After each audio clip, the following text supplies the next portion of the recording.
Ya pemirsa, jalan aspal di sini kembali terputus akibat longsor dan nampaknya kami harus mencari jalan alternatif lain untuk bisa menyeberang ke sana. Dan satu-satunya jalan yang bisa kami lalui saat ini adalah tentunya melalui jalan setapak menanjak ke atas melalui hutan.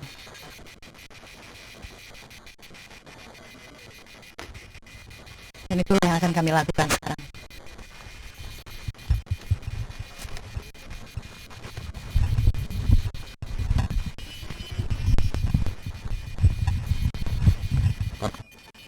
Yep.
Makanya minum air kelapa itu yang buru-buru itu tenda jangan ini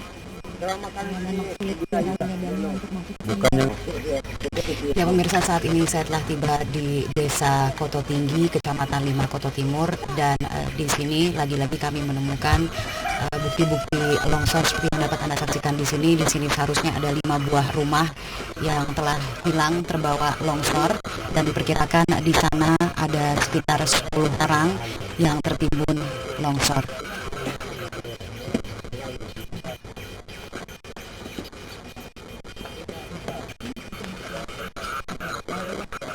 Ya, mengingat bahwa medan untuk menuju ke sini luar biasa sulit. Tadi kami harus menempuh perjalanan sekitar 15 km dengan berjalan kaki. Untuk sementara waktu warga di sini memang mengaku mereka belum mendapatkan bantuan sama sekali dan masih berusaha untuk bertahan hidup hingga saat ini, walaupun mereka tidak tahu lagi apa yang bisa dapat mereka makan maupun minum hingga saat ini. Jadi tentunya mereka sangat mengharapkan bantuan itu segera datang ke sini, karena pada saat ini mereka sudah dalam kondisi kelaparan. Saya akan berbicara dengan salah satu warga di sini. Bapak namanya siapa, Pak? Saharudin. Pak Saharudin. Pak Saharudin, mungkin bisa diceritakan pada waktu gempa itu kejadiannya seperti apa? Seperti apa tuh?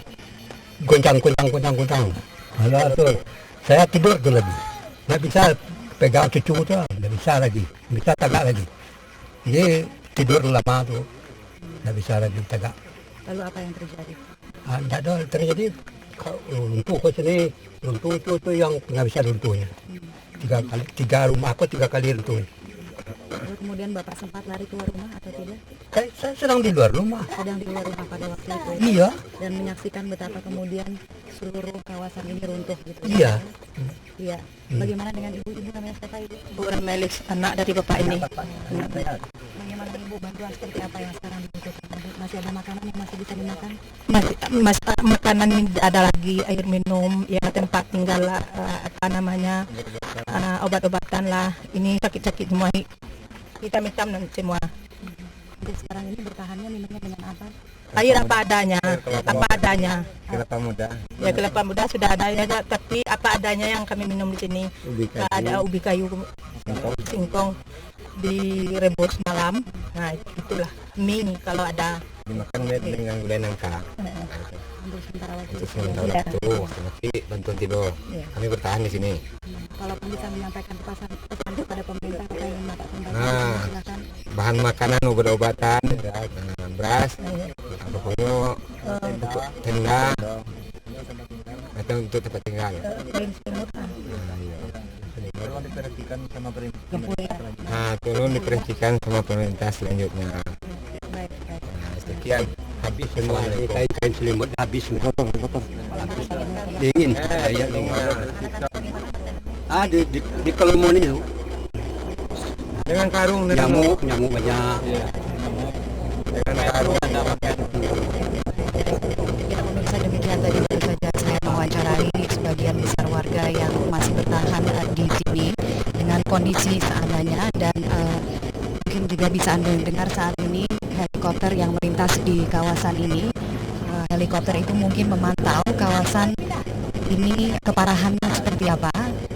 Dan tadi saya sempat menyaksikan ketika helikopter ini melintas di daerah ini, betapa warga dengan antusiasnya berusaha untuk menarik perhatian dari helikopter dan tentunya menarik perhatian dari pemerintah untuk memberitahukan bahwa warga di sini masih banyak yang selamat.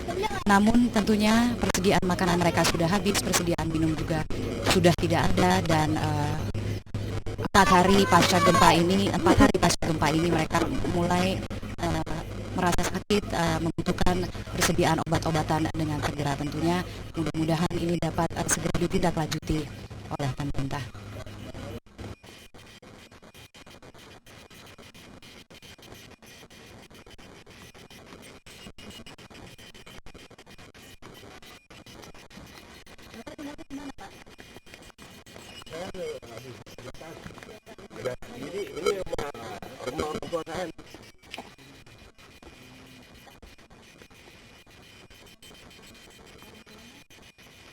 Orang tua saya bawa ke rumah saya. Tapi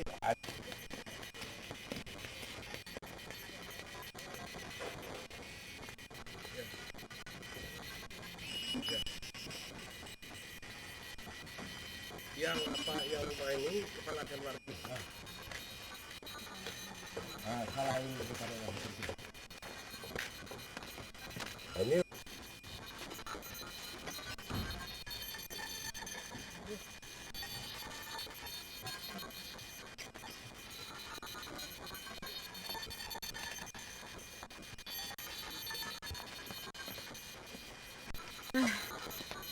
Gila ya. keluarga pemilik saya semua. Soalnya baliknya harus. Ya pemirsa, nampaknya ini adalah titik akhir perjalanan kami menyusuri desa Koto Tinggi seperti yang dapat Anda saksikan di belakang saya. Jalanan sudah terputus total akibat longsor, dan satu-satunya cara memang harus melewati longsoran tanah ini. Begitu dahsyat ya gempa 4 hari yang lalu menimpa wilayah ini, dan kami sempat menyaksikan beberapa warga yang akhirnya terpaksa mengungsi keluar dari perkampungan ini. Dari Kota Tinggi, Kania Sutista Winata, Chandra Saidi, Metro TV.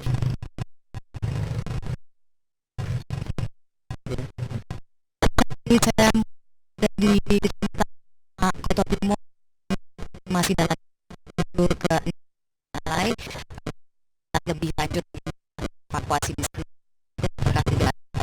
mereka terima, dan saya saat ini cari mereka yang terkubur dalam perjalanan. Pastikan seperti informasi yang harus itu gempa yang terjadi yang lalu membuat jembatan ini Anda dengan di jalan yang tempat di mana tidak longsor.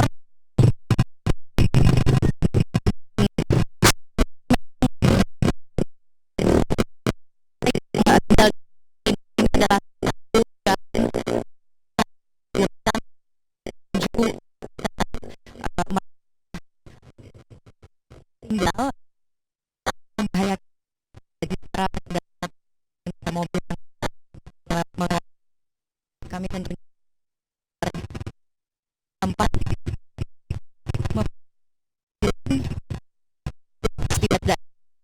secepat lintas.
Ya pemirsa, kami sekarang telah kembali tiba di tempat yang kemarin kami kunjungi, yaitu di Nagari Padang Alai, Kecamatan 5 Kota Timur, dan kami melihat tidak banyak yang berubah dari apa yang kami saksikan hari kemarin. Memang saat ini proses evakuasi masih terus berlangsung di sebelah sana, di mana diperkirakan masih ada 12 orang yang tertimbun. Perkiraannya kemarin ada 12 orang dan 2 sudah dievakuasi, namun nampaknya jumlah korban bertambah 2 lagi, sehingga hingga hari ini masih ada 12 korban yang saat ini tertimbun di sana, dan proses evakuasi masih terus dilakukan walaupun dilakukan secara manual. Dan sayang sekali memang hingga saat ini tidak ada tim evakuasi yang datang ke sini untuk membantu warga yang terpaksa harus melakukan evakuasi secara manual, yaitu dengan alat seadanya. Nah, untuk sementara waktu kami akan mencoba untuk menembus ke kawasan sebelah sana. Seperti yang dapat Anda saksikan juga di sini bahwa satu bukit telah longsor, dan apa yang seharusnya ada di sini adalah badan jalan beraspal. Namun akibat dari longsor yang disebabkan oleh gempa yang terjadi 4 hari yang lalu, badan jalan itu sudah hilang sama sekali, sehingga jalan ini terputus. Dan kami akan mencoba untuk melihat apa yang ada di sebelah sana, kerusakan seperti apa yang dapat kami laporkan untuk Anda di rumah.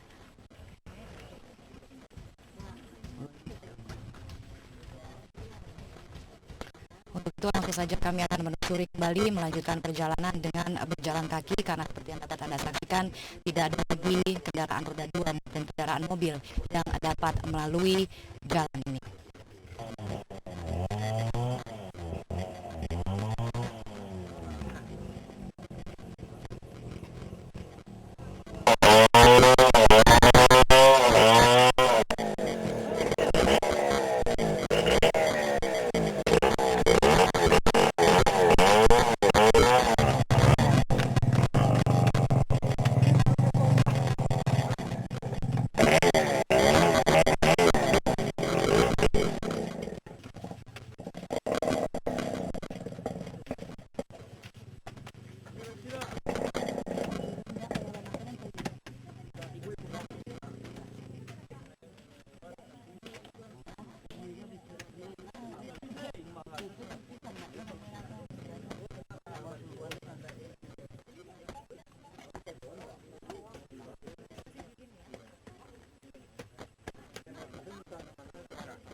Ya, pemirsa, seperti yang dapat Anda saksikan di belakang saya, proses evakuasi tengah dilakukan untuk mencari 12 korban yang masih tertimbun dan belum ditemukan hingga saat ini.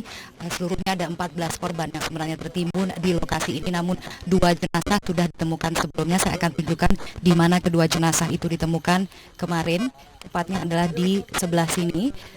2 jenazah dewasa ditemukan di lokasi yang sedang Anda lihat saat ini. Ya, untuk sementara waktu proses evakuasi memang dilakukan secara manual. Dapat Anda lihat sendiri bagaimana warga secara bergiliran menggunakan alat cangkul untuk menggali lebih dalam lagi untuk melihat apakah memang ada jenazah yang bisa ditemukan di sini. Mungkin juga bisa Anda lihat sisa-sisa puing-puing rumah di antara timbunan tanah yang saat ini sedang digali oleh warga. Memang ketika gempa terjadi longsor dan seluruh bukit ini longsor dan hancur total. Sebelumnya warga mengatakan kepada saya bahwa ada 3 rumah yang berada di lokasi ini, 2 rumah tepatnya di belakang saya ini dan 1 rumah ada di sebelah atas sana. Diperkirakan rumah yang di sebelah sana sudah terseret jauh hingga ke dasar bukit. Sementara yang masih diharapkan adalah untuk menemukan korban dari 2 rumah yang seharusnya berada di sebelah sini. Beberapa saat yang lalu memang warga sempat menggunakan alat mesin gergaji untuk memotong pohon-pohon yang bertumbangan di lokasi ini. Namun karena mereka kehabisan bensin sehingga akhirnya mereka terpaksa kembali melakukan evakuasi saat ini dengan secara manual, yaitu menggunakan alat pacul.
Ya, pemirsa,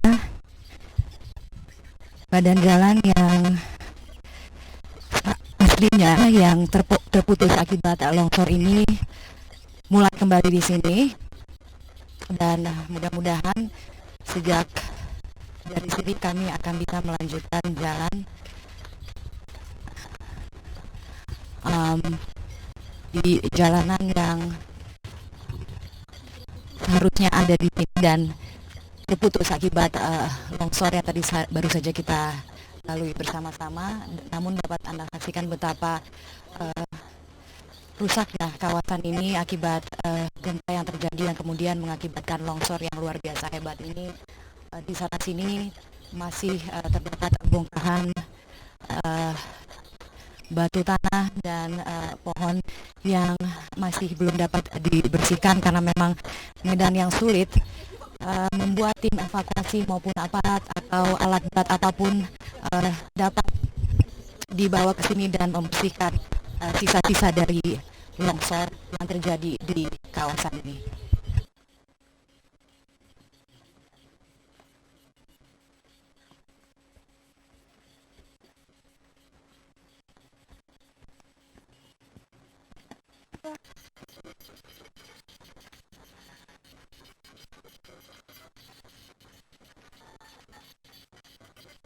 Saat ini saya ingin menyisir kembali salah satu lokasi akibat gempa Sumatera, dan saat ini saya berada di Dusun Paliangan, Padang Alai. Dan untuk mencapai salah satu titik lokasi di belakang saya, kita harus menyeberang sungai terlebih dahulu. Dan memang tidak mudah karena jarak untuk mencapai pada puncak bukit ini 40 km dari pusat kota dengan kondisi yang sangat berliku. Dan ini memang salah satu lokasi yang sangat sulit untuk dijangkau oleh para tim evakuasi. Langsung saja kita menuju ke titik evakuasi di sebelah sana.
Pemirsa, lokasi tempat di mana saya berdiri ini merupakan dusun Sialangan yang saat ini sebelum gempa terjadi, dusun ini dihuni oleh 8 anggota kepala keluarga, namun sampai saat ini semua sudah rata luluh lantah dengan tanah akibat gempa bumi yang terjadi dan melanda Sumatera yang begitu dahsyat beberapa waktu yang lalu.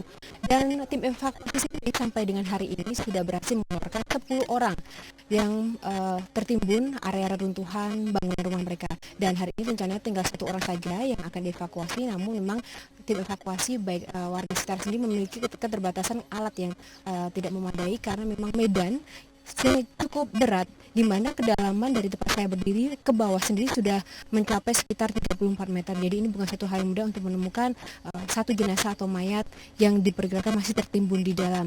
Dan lokasi di belakang saya itu merupakan sisa-sisa bukit yang longsor. Dan saya memang berada pada ketinggian atau lokasi dari pusat kota sendiri hampir 50 meter, dan ini merupakan puncak bukit yang masih dihuni oleh beberapa masyarakat sekitar. Dan tidak hanya di daerah ini saja, namun di sisi lain dari puncak bukit ini pun juga masih banyak sekali rumah-rumah yang runtuh dan juga luluh lantah akibat gempa bumi. Namun sayang sekali memang para warga yang menjadi korban sendiri atau korban jiwa sendiri belum dapat dievakuasi karena medan yang terlalu berat, dan tim evakuasi sendiri juga hanya memiliki peralatan yang terbatas dan alat-alat berat pun juga susah untuk menjangkau lokasi ini. Dari dusun Sialangan, Padanglai, Sumatera Barat, Johanna Margareta, Erik Mariadi, Mitra TV. Ya, terima kasih Prabu. Pemirsa, pada hari kedua pasca terjadinya tanah longsor di daerah Cianjur ini, tepatnya di Desa Cikangkareng dan sekitarnya, memang evakuasi masih terus berlangsung. Dan pada pukul 7:30 pagi tadi, kami telah pergi ke lokasi tempat longsoran terjadi yang berjarak sekitar 2 km dari lokasi pengungsian ini. Dan memang meskipun acara evakuasi pada saat itu belum dimulai, tetapi memang sudah banyak sekali warga, sekitar puluhan warga dan juga beberapa pihak TNI yang datang di lokasi kejadian. Dan hingga saat ini dari data yang kami dapatkan dari posko TNI sendiri, disediakan tenaga personil sekitar 240 personil untuk membantu di pengungsian dan juga untuk mengadakan evakuasi di lokasi. Dan sejauh ini pihak yang mengadakan evakuasi masih menekankan kepada evakuasi dengan cara manual, dikarenakan beberapa warga bersikeras untuk menemukan korban maupun jenazah keluarganya dalam kondisi utuh. Dan memang hingga saat ini alat berat pun sulit sekali untuk menjangkau lokasi tempat terjadinya tanah longsor ini, karena selain jarak yang jauh sekitar 6 jam perjalanan, memang jalan menuju desa ini belum beraspal dan banyak sekali bebatuan, sehingga memang menyulitkan bagi kendaraan umum, terutama untuk kendaraan beroda 4 untuk masuk ke lokasi ini. Dan hingga saat ini di lokasi pengungsian sendiri, sejak informasikannya tentang kebutuhan warga di pengungsian kemarin malam, telah datang beberapa bantuan, baik itu dari melalui Depsos maupun juga dari pihak-pihak lainnya. Sekitar ada 73 dus mie instan dan juga sekitar 1 ton beras yang telah datang ke lokasi ini. Juga beberapa karung pakaian untuk anak-anak dan juga orang dewasa. Namun mengingat setiap malamnya di lokasi ini cuaca sangat dingin dan juga cenderung hujan dan berkabut, maka memang para pengungsi membutuhkan sekali selimut dan juga baju hangat. Demikian, kembali ke studio.